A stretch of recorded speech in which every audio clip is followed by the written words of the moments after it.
Donald Trump is elected president of the United States. In a kind of historical way, it's exciting because we will see the actual last president of the United States. It just won't work out. Did you catch Johnny Depp's latest blockbuster? Nope, it's not a movie. It's his hilarious Trump impression on The Graham Norton Show. Let me tell you, that comedy bomb went off faster than Trump's ego after losing an argument with a dictionary. Depp nailed Trump's tiny hands, pouty face, and spray tan complexion, while Donnie was throwing a Twitter tantrum that made his fingers look like they were auditioning for a speed typing contest. Spoiler alert, his tweets are probably still stuck in caps lock Depp's impression hidden nerve, though it could just be Trump's too tight PD shorts acting up again. Classic Trump, yelling fake news instead of laughing at himself. But hey, when your acting career mostly involves playing yourself on Twitter, self-awareness isn't really on the resume.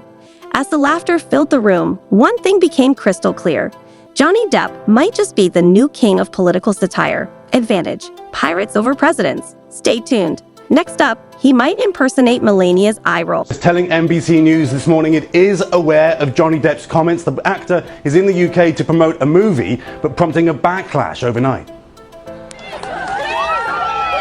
Johnny Depp on stage at a music festival in the UK when, apparently speaking in jest, he referred to assassin President Trump. When Depp brings up President Trump's name, the audience cheers. I think he needs help. I don't know. A lot of wonderful dark places he could go. All right, folks, get ready for the showdown of the century. In one corner, we have Johnny Depp, more accustomed to swinging swords than typing tweets. And in the other, the big cheese himself, Donald Trump. The guy who thinks he's the star of every room he enters. Imagine this. Captain Jack Sparrow strolls onto the Graham Norton Show stage, looking as nervous as a pirate at church. But don't be fooled. Depp is ready to take on Trump's latest antics with some sharp words instead of his usual rum-soaked humor. Meanwhile, Trump is probably at Mar-a-Lago, stress-eating Big Macs and wondering why everyone's laughing at him instead of cheering. Classic Donnie move, trying to turn a roast into a rally. Graham kicks things off by asking Depp about Trump's claims that he owes him an apology for supporting women in the #MeToo movement.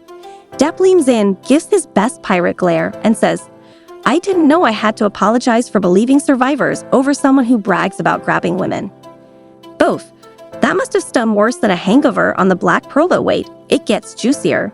Depp compares Trump's presidency to a bad sequel no one asked for. It's like snakes on a plane, except it's snakes in the White House.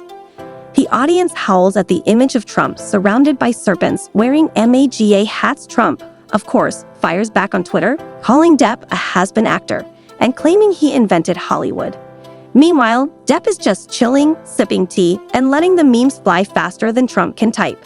One fan even photoshopped Trump onto the Black Pearl with the caption, "Who's really lost at sea?" As the laughter dies down, Depp delivers the mic drop. If Trump wants to talk about pirates, let's remember he's the real swashbuckler here.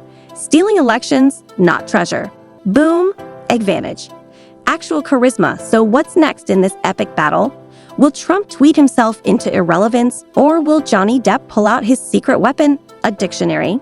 Stay tuned, folks. It's going to be a wild ride. And also, the absurdity of where his sentences might travel. Because,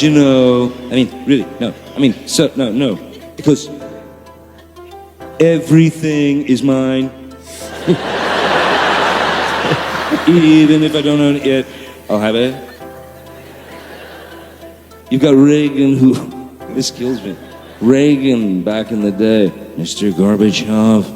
The crowd holds its breath. Will this be a total flop or comedy gold? Then Depp opens his mouth and bam! It's like Trump himself just waddled onto the stage. Same rambling nonsense, same ridiculous hand gestures, but funnier and probably smarter. At first, the audience giggles nervously, like when your uncle tells a risky joke at Thanksgiving. But then Depp goes full Trump. "I told them to build me that wall. A sensational wall, a fabulous wall." Spot on. You can almost see the hair plugs and smell the spray tan. And the crowd absolutely loses. It turns out Trump's kryptonite isn't facts. It's good old-fashioned mockery. Who knew the best way to take down a wannabe dictator was with a killer impression? Even Depp wasn't sure he could pull it off. I didn't care if I was capable, he admitted, but he nailed it. Unlike Trump trying to spell unprecedented, Depp studied hard because learning Trump's language is like picking up a new dialect, except this one has about 12 words, half of which are tremendous and beautiful. By the end, the audience is in stitches, like someone just leaked Trump's tax returns. Final score, Depp 1, Trump 0. Johnny Depp's Trump impression was so spot on you could almost smell the spray tan. Naturally, Trump lost his mind. You just know he was furiously tweeting from his golden toilet. But what he is, I believe, is a brat. I told them to build me that wall. I want a sensational wall. A fabulous wall. Don't remember what the question was, but it doesn't matter because I'm not going to answer it anyway. Be more presidential. It's fabulous. Donald Trump.